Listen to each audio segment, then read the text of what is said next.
네, 앞서 전해드린 내용을 좀 더 자세하게 짚어보겠습니다. 진보당 관계자를 화상으로 연결해 이번 조사를 진행한 이유와 또 향후 과제 등에 대해 이야기 나눠보겠습니다.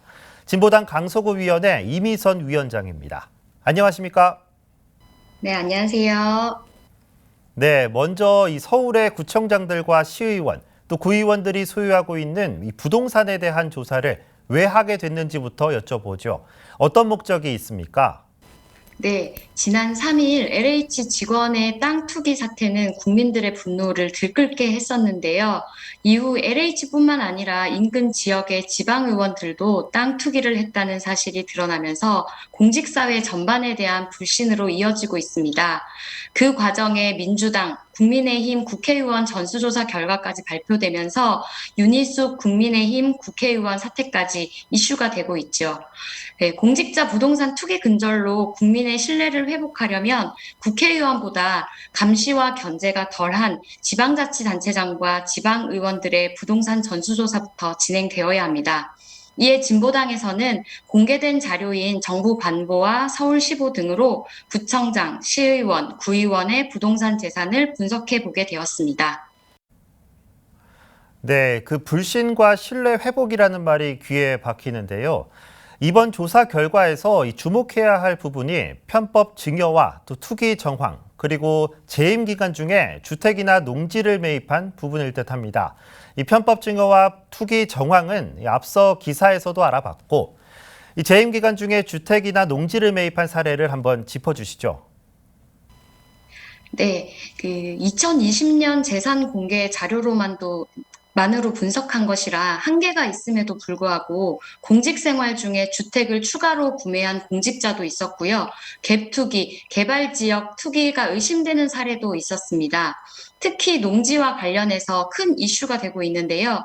헌법과 농지법에 따르면 직접 경작할 목적이 아닐 경우에는 농지를 소유해서는 안 됩니다. 투기 대상으로 삼아서는 더더욱 안 되고요. 그런데 548명 중 무려 157명, 30%에 육박하는 공직자들이 농지를 보유하고 있었습니다.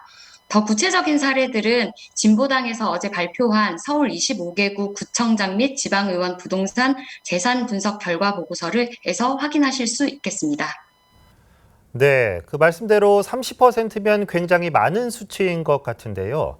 이 진보당 측에서는 앞서 언급한 내용, 그러니까 재임 기간 중에 주택이나 농지를 산 이들에 대한 이 추가 검토나 이 조사가 필요하다는 점을 강조해 오고 있습니다. 어떤 점이 좀 문제라고 보고 계시나요? 네, 이번 조사가 이제 공개된 재산 자료를 분석한 정도인데요. 예, 공직자로서 역할을 다해야 함에도 앞서 말씀드린 것처럼 편법 증여, 갭 투자, 개발 지역 투기 의혹이 있는 경우들이 나타났죠. 예, 부동산 매매 등을 통해서 재산을 불리고 있다는 것입니다. 이에 저희 진보당에서는 국민을 위해 일하는 자리인 만큼 공직자의 부당한 재산 증식을 방지하기 위한 제도 개선이 반드시 이루어져야 한다고 생각하고 있습니다. 공직 기간 중에는 부동산 매매를 금지해야 하고요. 주거용 1주택 제외하고는 부동산 소유를 금지하는 부동산 백지 신탁제도 필요해 보입니다.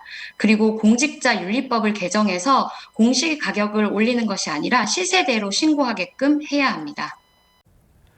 네, 말씀하신 대로 여러 가지 제도 마련을 이미 제시해주고 계시는데요. 이번 조사를 통해서 결국 자치단체장과 지방의원도 국회의원처럼 권익위 등의 부동산 거래 전수조사를 받아야 한다. 이런 결과를 도출했습니다. 어떤 이유입니까? 네. 사실 국민들은 개발 이슈를 매개로 지방자치단체장과 지방의원들이 그동안 배를 불려온 것 아닌가라는 의혹을 이미 가지고 계십니다. 지난 3월 민주당 소속 서울시의원들은 부동산 전수조사 결의문 채택을 했지만 현재 100명 중에 13명의 민주당 시의원만이 전수조사에 동의한다고 밝힌 상황만 봐도 국민들의 공분을 사기에 충분합니다. 반드시 국민권익위원회에서 국회의원을 대상으로 부동산 전수조사가 이루어지는 것처럼 지방자치단체장과 지방의원도 전부 부동산 전수조사를 해야 합니다.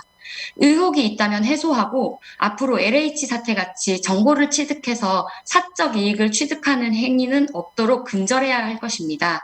그래야 공정한 사회를 만들 수 있겠습니다.